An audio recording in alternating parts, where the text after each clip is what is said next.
everybody. It's Allison Williams here, your law firm mentor. Law Firm Mentor is a business coaching service for solo and small law firm attorneys. We help you grow your revenues, crush chaos in business, and make more money. All right, everybody. We're here for the Crushing Chaos with Law Firm Mentor podcast, and I want to introduce our amazing guest. I just had a phenomenal conversation with Mia Hewitt, and I'm going to share that with you in just a moment. But I want to introduce you to Mia and then tell you a little bit about this episode in particular. So Mia is the founder and CEO of Aligned Intelligence. She is the best-selling author of Meant for More and an expert on the topic of human potential. Mia helps entrepreneurs and aspiring entrepreneurs who know they are meant for more to stop secretly struggling and to make 6- and 7-figure leaps in their business using her Aligned Intelligence method. This methodology works consistently and predictably to allow her clients the ability to coach themselves through any obstacle, build their dream businesses, and feel fulfilled in their purposes. Mia is passionate about empowering purpose-driven entrepreneurs to live the lives they have always known they were meant to be living. And Mia was our special guest on this show. Now, you might be asking yourself, having heard that introduction, how does that fit with law firm owners?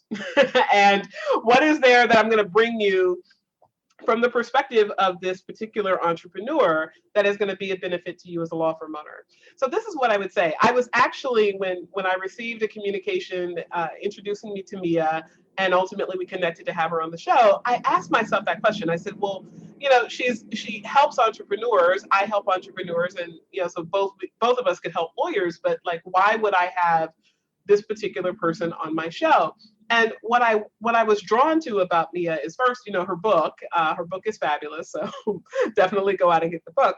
But she talks about purpose, and I think there are so many lawyers that understand that they are doing a service and they are heart-centered in doing so. Like, we draw a lot of people that practice immigration law and criminal defense and family law and personal injury and those B2C services. I mean, we do have B2B clients, but a lot of our clients are very much driven to help for a specific reason.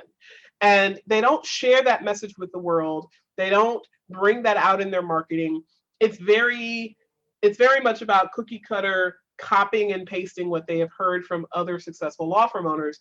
And Mia helps to talk about how, not only with lawyers, she works with entrepreneurs in general, but she has done this with lawyers, and she gives us some specific examples of how she does this with a particular law client that she worked with. But by virtue of getting underneath the hood and really looking at oneself and optimizing one's performance in not only marketing, but talking about business holistically, and even with the people issues. Like, we covered a lot of things here. We covered how to deal with your team, how to assemble the right team, how to put your message out there. There are a lot of concepts that we talk about that are probably somewhat intuitive to a lot of us, but she puts it in a way that is digestible, easy to understand, and really engaging and entertaining. So I was thrilled to have Mia on the show. I'm sure that you're going to enjoy the episode. And now I leave you to do that.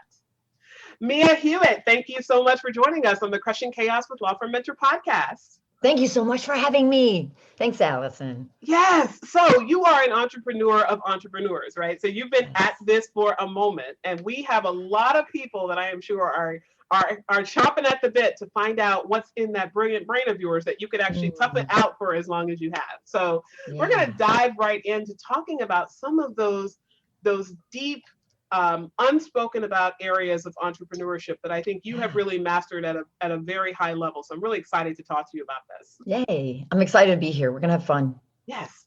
So let's talk about the secret of being who you are as an entrepreneur. Because I think a lot of our clients, a lot of lawyers that listen to the podcast really have this idea that they need to package themselves a certain way, and that might not be who they are. And then they feel like, if I market who I am, I'm not going to get as many clients. So what can you say to someone who wants to really think strategically about how to be unapologetically themselves while still being successful as a marketing machine in their business? Absolutely. That's such a great question. Well, the way I see marketing is all marketing is the willingness to be seen. to be seen. And here's the problem that stops people, every single human being, is that we can't think greater than how we feel. Like the way that we're feeling is what limits our intellect. And so what I have found, Allison, is if we don't really heal that emotional side of ourselves that has been taking us out our whole life, what happens is we then try to be authentic. But that trying that you're talking about, like we think we have to be someone different than who we are. We think we have to project a different way, or I'll speak for myself. Like for me, um, you know, I used to think that my version of power was my father, right? So I used to think that power looked like you have to be firm and you have to be like this and you have to be a certain way and like this is power, right? And so like until like my entire office staff like had a coup on me and like walked out on me. Oh my God. Oh my God. There's so many people that can relate to that story, but I just had like a little trauma moment of hearing it. I mean, I didn't know any better. I thought that's power, right? And then I was like, oh shit, that doesn't work. Like everybody left me and I really wasn't, I thought I was doing what I was supposed to do. And so I had to like really re-examine like, well, what is power? Well, where does power come from? Like if that's not me. So the key difference is when I started to realize like force, right, has nothing to do with power. Like if we think in terms of like feel the like gravity just is. There isn't like a force in it. It just is. And like when you can get present to every single one of us just has that just is authenticity. Like we just are.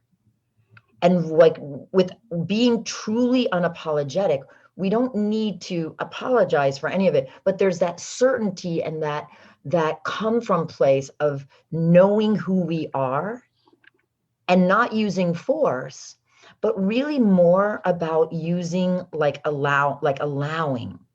Now, oftentimes people like when I say allowance is not passive acceptance.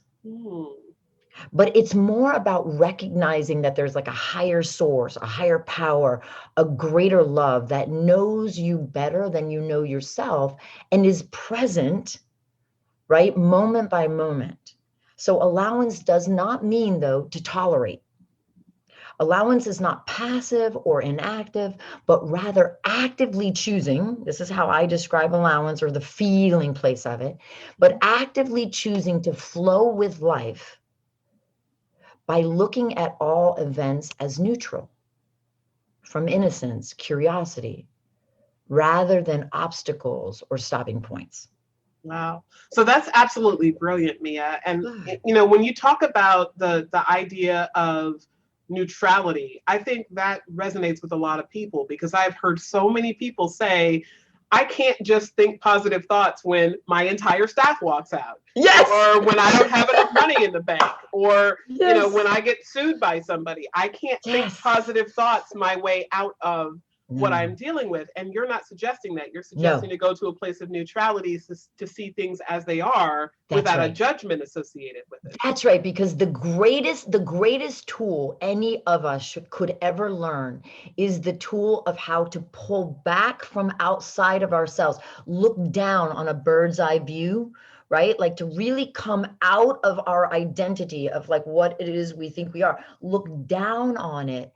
It's that zoom out, zoom in, zoom out, zoom in is what allows me my greatest power, because then I don't get stuck in a detail somewhere, get lost in the weeds, right? And not able to see like the forest through the trees, because I can pull back out and I can look at everything from a complete innocence and neutrality. And that's what allows me my greatest power. Yes. Yeah.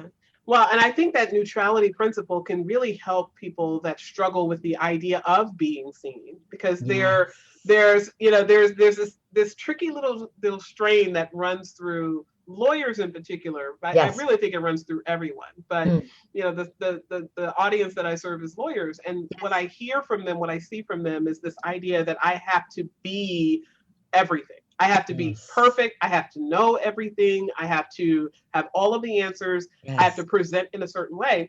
And I remember actually about a year ago, we had Yeah. one of our signature retreats is marketing for the masters. And we did this Yeah. exercise with video. And the emotions that came up out of people when they had to actually witness someone else critiquing how great they were on their Yeah. video. I mean, just like mirroring back to them, this is what I saw. I saw intelligence. I Mm, saw capability. I saw talent. I saw knowledge. I saw skill. I saw personality. People have a beautiful. real struggle with that because they disconnect themselves from the idea that they're of value. So they Totally. struggle with that. And then when someone else parrots that back to them, it's almost like a pain point. Like, I don't believe that. Oh, absolutely. And you know where this comes from? I'm going to go to the root of it because most people don't understand it. I know that oftentimes we hear from experts, well, it comes from your childhood conditioning and it comes from like, your hardwired attitudes and your beliefs and perceptions and all this. And I'm not saying any of that doesn't add to it. But what I have found in my direct experience, personally and professionally, of working with hundreds of entrepreneurs, what I actually found is this. It actually, and I'm just going to do it visually, even though we're audio, just because it helps me be able to like speak through to it. But what happens is when we're born whole, perfect, and complete, right? There's not one baby, Allison, that's born with a self-esteem issue, like not one. And then what happens is we felt completely connected to everything, and everything in us were one. Like we thought the whole world was our playground. Like there was nothing we couldn't do. And there was this wholeness and connectedness, and we trusted ourselves, trusted others, and the world. There was a harmony within. And then something happens, right? I see the earliest amount of traumas, like it can be anywhere from 18 months. It's amazing. It's really young though. It's not older traumas. The very first one is what I'm looking for. Because what happens in the very first time it happens to us, it shocks us, confuses us. Like we didn't even know that that could happen. Like, what do you mean? Right? Like, what are you talking about that could happen? We then internalize it because as children, we don't know, oh, mom is just having a bad day. Oh, dad just was having a bad day, or teacher was just having a bad day, or brother was, we don't know these. We internalize it to give it a meaning about us. Well, for that to happen to us, we must be what? Like bad, wrong, not enough, some version of this. And in that moment that we experience that, we experience an emotional trauma. This is the trauma then. This one thing, this one fundamental shift in perception of self. Then from that day forward, every negative experience just becomes a deeper, bigger version of the same damn trauma. So this is what's happening to people. Like the reason why they're afraid to be seen, or why when you do this incredible, beautiful exercise that you just described, and when people start flooding them with positive, like really beautiful things that they're seeing, they start crying because from that day of that moment of that trauma, they stopped believing in themselves. Everything from here on has been to survive what they think is wrong with them. So like the way we come back, we have to come back into wholeness, right? It's like another way to say this is from this day of when we were whole, and then this happens, this first experience happens. If you can feel it, because it's not logical, it's more emotional. But there was an inner split. There was this pullback on the inside. We disconnected from people. We kind of put up a wall around ourselves. And then it was like, I know for myself, it was like, I'm not going to trust anyone ever again. And so then everything that I would do would be to defend or cope with that feeling that people were out to get me. Yes. Oh my God. Oh my God. So this tails in perfectly to what you said earlier about the idea of your team walking away. And I'll Yes. tell you, that is like that abandonment fear is so prevalent in people. The number of lawyers that I talk to that will say, I could hire somebody, but then they could like make off with my clients in the middle of the night and Yes. I'll have no business left. And they have this pervasive thought that if they Yes. start to grow and Yeah. they start to leave behind some power, because being Yes. seen is inherently vulnerable, right? So Yes. even somebody being in the office next to you, they're going to Yes. see that you don't have all the answers. They're going to Yes. see that you don't know exactly what to do in every situation. And there's a fear associated with that. And then when you add to that fear the Yeah. risk associated with bringing in the wrong person in the wrong way and not leading them appropriately, that Yeah. I'm not good enough feeling, that Yeah. trigger is there. And so many people just stop and they justify it, right? Well, Yeah. you know, I can't afford the good talent on the market, or there's no good talent on the Yeah. market, Yeah. or everybody that's out there wants to work in a different practice area. Like they Yeah. make up these stories. So what do you Totally. say to people when Because you have this yeah. understanding? Yeah, because they have to understand where it's all coming from, right? Like we could speak to symptoms for the rest of our lives and never solve anything. But if we go to the root cause, we can solve it in an instant, right? It doesn't take time. The problem is they're dealing in the symptoms of an underlying root cause. The root cause is the reason why they're so afraid is because before their original trauma, everything was beautiful. They were happy. And then it came out of nowhere, that betrayal that they felt. So they're afraid that if I put myself out there and I build this successful thing and it gets taken away, like that's what happened to me. I was everything was great and then it got taken away.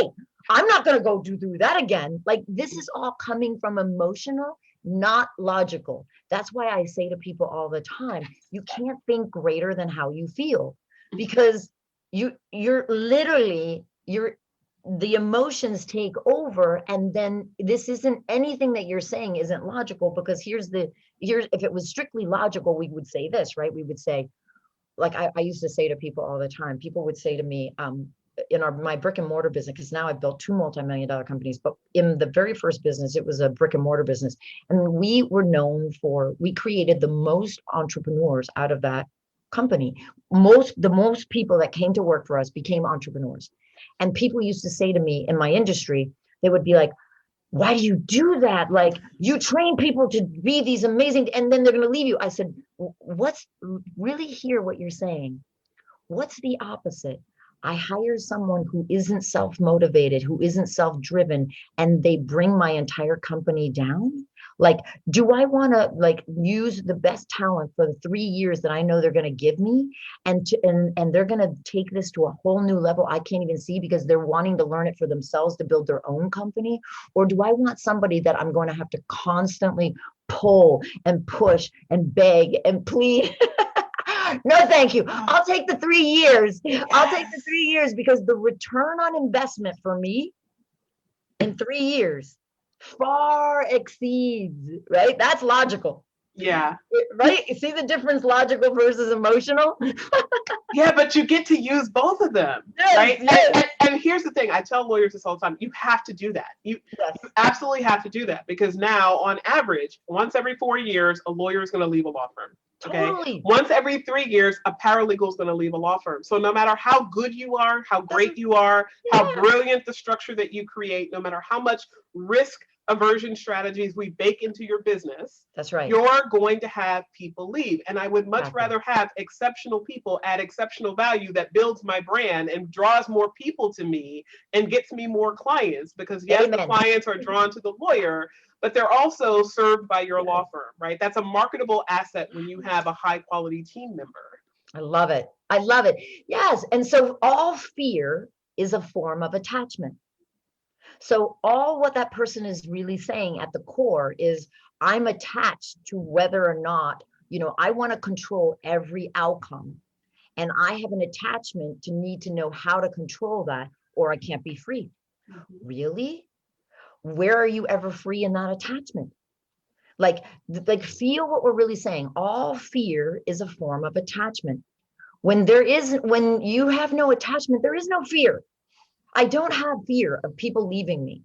I don't have fear of people, and believe me, I used to, when I didn't understand all this, when I didn't heal that trauma that was inside me, I had fear about everything. Oh my gosh, I couldn't get in front of people and even talk without my legs convulsing. Trust me, because my whole trauma would come right back up, everything got hit again. Yeah, because wherever you are, there you are, right? Exactly. Exactly. Can't leave you behind. Exactly. That's the thing. That's the thing. That's exactly really well said. That's Yeah. exactly right. So let's explore this power and Yeah. force dynamic again, because Yeah. when you talked about that, there was such a brilliance in the idea that power is not force. And I think, especially in a male dominated industry, in an industry that is adversarial in nature, and there's kind of a fight that's built in, a lot of Yes. people believe that where the way that they are successful is to force. And so if they Yes. do that in their professional life, they Yes. don't know how to turn that off and be a different person when they come back to the office. And so they either, they're the exact same replica, right? So I fight in Yes. court and I fight at the office. Or they're the exact opposite, right? I fight in court and I come back to the office and I let my staff run over me and I don't Yeah. have any rules and I don't hold Yeah. anybody accountable and I'm just kind of here and Yes. I feel like a victim. So Yeah. how do you help someone to understand the dynamics of those two and Yeah. when to use each for your greater good? Oh, I love that. I love that. Oh, that's there's just so much juice in this. So the first thing I would say is, and the difference between power versus force is, and it's, you're going to have to feel what I'm speaking about here more than anything logically, but inside of like the feeling place. So can you feel, like, I like to say to people, you have all the power and none of the control. And it's like, what? What do you mean I have all the power, none of the control? But the way that it actually works, based on the universal law of cause and effect, right? This isn't woo-woo stuff. It's literally inside of like who we're being as a cause produces a ripple effect out in the world as an impact and then reverberates back to us. So inside of the universal law of cause and effect, what happens is when we are in our power, which all power is like this. So when we, let me back up 1 second. So how we create a result that we want. This is every single person. And you all know this. I'm just going to remind you of what you already know. So when, like, if, wherever you are listening to this conversation, if you look around, wherever you are, if you're in your car or your home, or wherever, and you look at what is around you, everything you see with your physical eyes was first created in someone's mind, held to an intention, right? Went from a thought to a thought form to then took consistent actions upon until you created it into reality. So really get what we're saying here. Nothing has been created outside in. Everything, the entire world has been created inside out. How they created their law firms, inside out. They created it from nothing. They didn't have a law firm before they created it. Everything's been created inside out. So where does power really come from? You were born with it. Let me tell you, let me just break it down like very simply. You were born with an imagination. You never went to imagination school.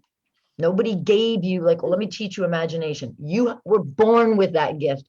Then you were born with feelings. Nobody gave you how to feel. You didn't go to feeling school, right? So now you've got the mental, like the capacity to focus and hold an intention of what it is you want.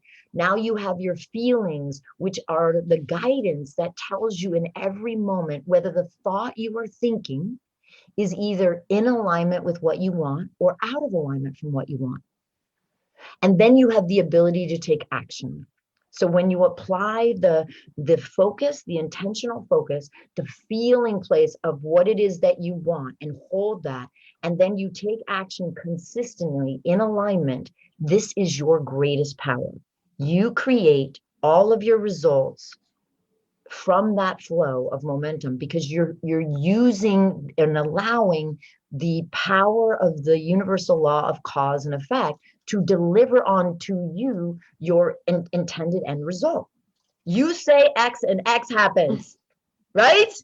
That's how Yes. you did it, Allison. I mean, you're freaking brilliant. Like you've gotten two multiple, like look at you. You know, how did you do that? Like you know, Exactly what you right? said. But Yeah, here's the thing: there's so many people that don't recognize that that's what they're doing. They I think know. they have, like, until you become aware of this, you're kind of in this blind thought of, we Yes, have a script for life, right? yes, Most of us got a script for life from our parents, right? yes. You go to school, at a certain point you meet a partner, you get married, you have kids, you start a career, you build your career, and then you Yes. ultimately, if you are one of the risky people, you create a law firm. Yes. And that trajectory, I don't think a lot of people actually stop and think about how they are creating, because when you are in the business, if you don't think about the fact that you are creating, then what ends up happening is you're just looking at other businesses and saying, how can I copy and paste what they did to be successful? That's And it. what you are ultimately doing is you're bringing in someone else's creative force into your business. And if it's not in alignment with what you want,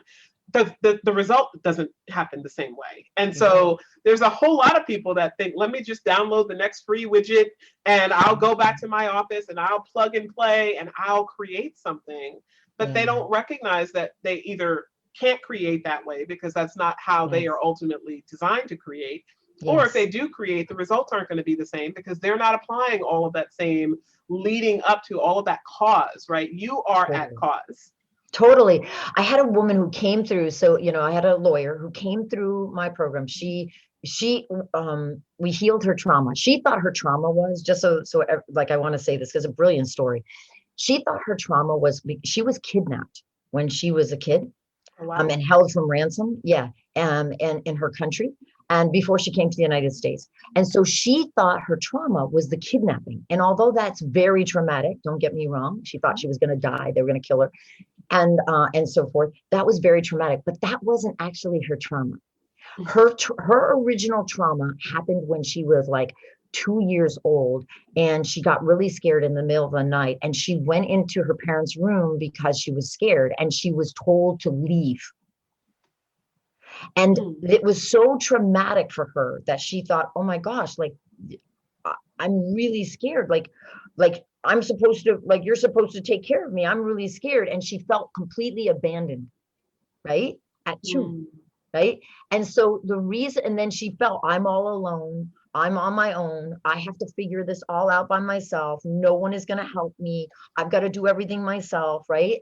And so why I say this and I share this story is when she came to me, she was like, her business wasn't doing really well. The law firm wasn't doing as really well. She didn't really know. She thought she wanted to be a motivational speaker maybe and talk about the kidnap and help other people because she survived a kidnapping. Anyway, I said to her, listen, I can't tell you what it is you're going to want because it's going to come through you, but we have to heal your trauma first, because once we heal the trauma and get that out of the way, you're going, like, what comes through to you, like, I don't know what you're going to tell me, right? So literally we heal her trauma. She was doing immigration law when she came to me. When she healed her trauma, you know what lit up for her? That she is now crushing it. She's doing like personal injury.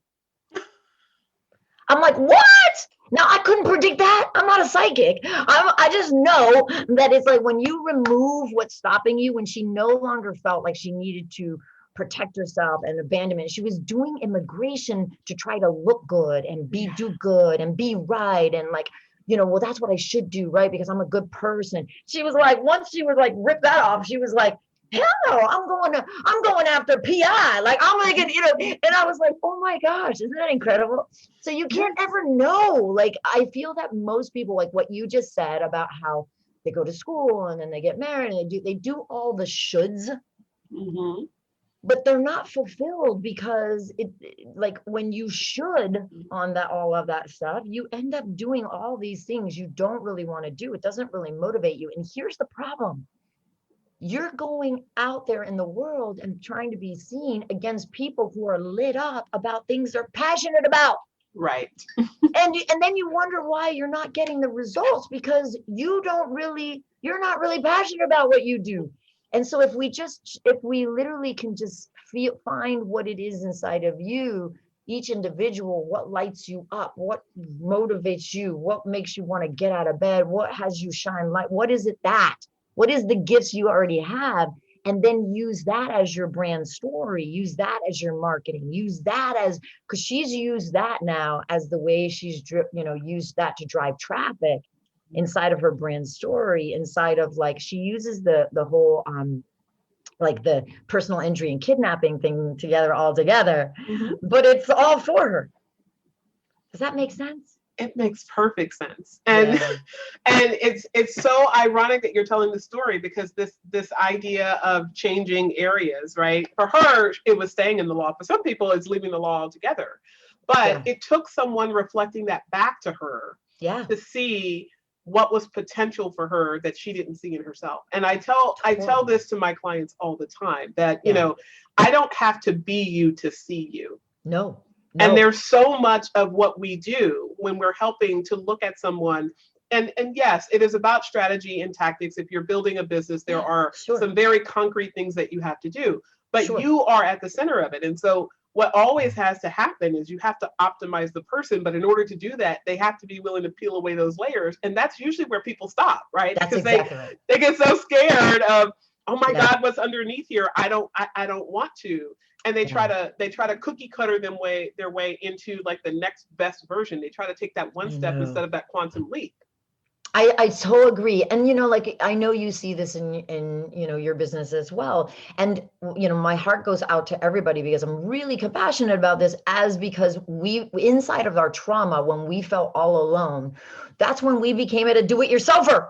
Yes. Right? And then we don't let anyone in to like show, like, because like you see, like, I have to, like, I'm doing the same thing. Like, I'm people are like, they're all guarded, and they're like, don't. But this is what I say to, even to this woman, the woman that I was just speaking about. Like, she said, but me, I have, what do I do with this immigration law? And I said, I'm not saying get rid of it, but who do you have in your team that you could bring that up and allow them to run that, and you stay in your zone of genius of the PI of what you really want to do. And now you've just built something really amazing, right? Like, it's not like I'm saying stop one and do another. You can do both, but staying in your own zone of genius. Yeah, and owning your zone of genius. Yeah. Right? Owning Because your so genius. many people don't do that. That's right. They don't say, I have a calling on my heart to do something else. That's And right. they run away from fear. And so I'll use my own story as an example, Yeah. because it, long before I was aware of it, it tells the story so poignantly. Yeah. So my practice area is family law. And Okay. for 18 years, I've helped families in varying different forms of putting themselves together and taking themselves apart. And the Yeah. one that I'm most known for is child abuse and neglect. I represent parents and family members involved in the child welfare system. And I Wow. remember when I first had an interest in that, it came from a broken place. I looked at the system, I saw how it treated this poor woman whose Yes. husband died, who became an alcoholic, whose child was severely autistic and was going to have to be institutionalized. And she fell apart. And the Mhm. system aided her in falling apart, not Yeah. aided her in helping put herself back together again. And that morally offended me, and I wanted to fight for Yes. her. So I did. And I Yes. remember the more I started being drawn to that work, the more I kept getting these messages from the outside. You don't make money at child abuse law. People get paid Mm. $50 an hour to do that. You can make Yes. so much more as a divorce attorney. You can make so much Yes. more doing Yes. something else. Use your talents for something else. And I kept being drawn to this. And I Yes. turned child abuse into a multi-million-dollar enterprise. And not it didn't take a whole lot of time, because I was Wow. following what was in me. I had to That's right. find a way. But here's the That's thing, you right. have to be committed to say there is a way. You may Totally. not know the way, right? There Totally. might not be a book out there that tells me this is the way, step 1, step 2, step 3, but there is a way if you accept that what you are desiring is something that you should be pursuing. Absolutely. Absolutely. And that's why I really believe, to me, what I have found in my direct experience of doing this with hundreds of people is I have found that it's always inside of their trauma. Like their mess becomes their message. Like, Yes. right? Like, if you were to tell me, Yes. because it's always going to come from that. Like, I grew up poor. So like my favorite thing to do is help people, like, once we heal the trauma, let's make some money, Yes. because I don't want to ever be poor again. Like, I love helping people make money, but that comes from my trauma. Like, I get, it's not like, if I only healed people, it wouldn't satisfy me enough, because even though that is my intention to heal that trauma and free them, that's like a half of a piece for me, because the other fulfillment is when people make a lot of money. So whatever your mess is your message. If you just look inside of what has been your biggest traumatic event, I promise you, everything that you need is on the other side of that, and the fulfillment that you want is right there. It's all already here. People often come to me and say, well, Mia, like, how do I find my purpose? And I always say to them, the really cool thing is it's not something you go find. It's actually something you uncover. Like, you actually don't need to go find it. You need to remove the layers that are in front of it so that you can feel connected to it, such that you then shine your light through it. And then you're just a beacon, a light of the world. And boy, the world needs more of us like that, right? That are just saying, be you. And that's the really cool thing, because I can feel in your heart, Allison, you're just like I am, in the sense of, I never wanted to go to a coach who, they constantly, like, when I would go to these different coaches, they would try to make me mini versions of them. Yes. But I didn't want a mini version of them. I just wanted someone to help me be me. And it's like, just see me and tell me what it is. And I can feel in your heart, you're exactly that same way. Like, I'm not looking to make little cookie cutter people. Whatever is in your heart, let's open up what's behind that, like where the wall is. Let's break through that and let's let you shine, because that is who you are. That is so moment of complete candor here. Yeah. That was such a challenge for me when I first launched the coaching business, because Yeah. I very much wanted lawyers to be drawn to create their best law firm, right? However, I also knew that having that message was not going to appeal to people who had such a block around themselves that believed my best is only $50,000 more a year, or my best was being able to take off on Fridays. Like, no, your best is much more than that. Yes. So there's a part of it that is, you sit up on an altar, you stand in front of people, you're on, kind of a pedestal, and people look up to you. And you have to both be someone that they aspire to, that they look up to, as well as someone who is down in the trenches with them, who can guide them and hold their hand and let them know we're all in this human experience together. I'm not better than you. I have just learned something that you haven't learned yet. And they have to be willing to accept that. And then once we get them to the point of accepting that, that's when we crack them open, and then the real dream pours out. And it's like, and this happened. We just had our Thrive Tribe Tactics retreat at the end of last year. And one of my clients, she's a commercial litigator out in Arizona. And she has a remarkable practice. But one of the things that she said was, we started the exercise on day one. I want you guys to really vision for yourself. What does ideal look like for you? Okay. How many hours are you working? Are you working in the business at all? Or are you just a shareholder? What are you spending your time on? And we kind of went through this exercise. And then by the middle of day number 2, she went from working like 15 hours a week to, she's like, fuck it. I'm going to be like, once a week stopping in, and I only want to do it. And it was, I love it. I love it. This is a completely different law firm than we had yesterday. That's yesterday, right. That's right. That's just from saying, I am willing to say, this is what I want. That's exactly. But you have to first let people see it's possible for them to have something better. And then they get to that point of dreaming out loud and really allowing themselves to dream. And that's where they create big things. So huge. So huge. It's always like that, right? It's like, it's so like I always say to people, success is counterintuitive. In order to go big, you got to first go small. Like, we have to actually go into that, like where that is, and then everything comes through that way. Like, I know we can often hear, like, it's small hinges that swing big doors. It is these little things that then turn into huge things. And that the way, it's not time.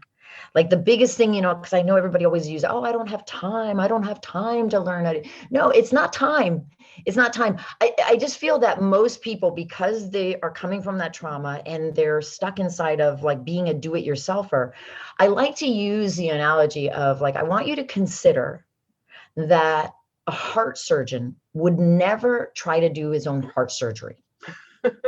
Like, really think about that. Like, for the do-it-yourselfers, like, it's not that there's something wrong with you. I want you to consider that if you need guidance and you need somebody to see on the outside to show you something that you can uncover for yourself, I want you to consider it's not that there's something wrong with you that you need that support. It's because you can't be both the patient and the practitioner at the same moment in time. That's like a totally different viewpoint. So when you can really start, when you can get with someone like yourself, Allison, like who has like really, people can trust you, that you know that you have their best intention at heart, and you can see them for what it is that they really, really want, and then how to apply that. Like the best thing you could ever do is get with one person that you really feel comfortable and that you trust, and go all in on it. Because I find that for most people, because they don't trust anyone, then what they do is they try to piecemeal it with a bunch of different people. But right? Yeah. But the problem is they're getting half-ass solutions that don't make sense to the whole of where they are. So like if we think of this in terms of like, if A is where I am and B is where I want to go, but I'm getting all of these like different information from different sources that don't even realize where I am. So nobody understands where I am. And like, as a, I'm in the United States. So like, for instance, if I'm in Boston and I want to get to California, but I get all of these people talking to me. And so some people tell me to go to Florida, and then some people tell me to go to the UK, and then some people tell me to do this, but I'm trying to get to California. Then I don't understand why I can't get anywhere. It's like, well, you got to go. If you're in Boston and you want to go to California, you got to aim west, sister. You got to go that way and stay going that way, and don't go right. Don't go left. Like go directly that way. I just feel like that happens so much because I get a lot of people who are like, I've tried everything. And I'm like, yeah, you tried everything, but you didn't try what you needed from where you were, and then only took action on the next best thing right there, and then the next best step, and then the next best step. Because when you break down the journey into these small bite-sized pieces, the journey becomes quantum viable. Yeah. Right? I mean, it's like, oh my gosh, like, don't do that to yourself. Like, I feel like that is such a misunderstanding because they don't have clarity on where they really are. They think they're someplace, but they're really somewhere else. And then they're using this misguided information, and it just doesn't work. You've got to apply it in the right order, in the right way, with the right strategy, right tactics, using the right information consistently, and you're going to get there in no time. It doesn't take time. Yeah. Yeah. So Mia, like Yeah. you've just given us like so much amazing value, but before I let you go, of course, I Yes. have to ask you about your book. So, you've written, you're a best-selling author of Meant for More, Stop Yes. Secretly Struggling and Be a Force to be Reckoned with. And Yeah. I love that title, but it Yeah. encapsulates so much. So tell us about what Meant Mm. for More is, what it means for a person who would pick it up, and why it's so phenomenal that Jen Yeah. Feld actually wrote one of the reviews of it. Yes, yes. So good, so good. It really is. I told it in story form. So here's what I want to give everyone. I wrote the book in a way that I could most, like, if I were to, because it's my message to the world, right? I grew up poor, and when I was 13 years old, my dog died, and because our house was so infested with fleas that they literally sucked the blood out of him. And I remember that day when I'm crying, my mom's crying, everybody's crying, and I remember saying, I don't know what this is. I don't know how life works. I don't know how to like make money, but I'm going to figure this out, and then I'm going to give it to the world. And so this book is what I feel that I wish somebody would have given me at birth as my manual and said, here you go. Here's how life really works, not what you're going to be told it works. This is how you really work as a human being, not what you were going to told that you work. And I wrote it in a story format so that, and asking questions. So I wrote it from I call my younger version of myself Sue, just to not be like little Mia said to big Mia, I didn't want to confuse the reader. So I have Sue is the person that Mia is coaching and takes her through this journey of self-discovery and unraveling of how she's self-sabotaging her entire life. And she really knows she's meant for more, but she can't get out of her own way. And she doesn't know what's stopping her. And so everything in that book is a journey to take the person on the journey to see how they created the trauma, how their original trauma happened, and then how to self-free themselves through the questions such that they unravel it, such that they become who they were always meant to be. And that's the book. That's what the book is for and why I wrote it. Yeah. Wow. So powerful, so amazing. Yeah. I want everyone that is listening to this podcast to go out and get your book. Oh, thank you Like, so much. It's an amazing book. I get people all over the world saying, "Your book changed my life," which is like that is like every time somebody does that, like I feel like, that bell rings and an angel gets his wings, like I yeah. feel like I did good. I did good. I fulfilled on my promise. I'm a woman of my word. I just feel like that because it's really what I want. I wish somebody would have told me this a long time. I'm 53, man. Somebody could have told me this. I've been working since I was 13 years old, and if somebody would have given me, and I've been into personal development since I was a teenager because I've been working for so long. If somebody would have given that to me, oh my gosh, how different would my life have been from there? So that's my wish for everybody, is that they get it, they get the information they really are looking for. Yeah. Well, everyone, I know that you have gotten a lot of value out of this conversation. I certainly have. I always love having guests on my show, but I particularly love to hear from someone who gives me a perspective that not only do I share, but another way to look at all of the immense information that we share here at Law Firm Mentor with our clients about being authentically you and some of the things underneath the hood that are going to make you Totally. more successful in life. So, Mia Hewitt, thank you so much for being a guest on the Crushing Chaos with Law Firm Mentor podcast. Everyone, I am Allison Williams, your Law Firm Mentor. Have a great day.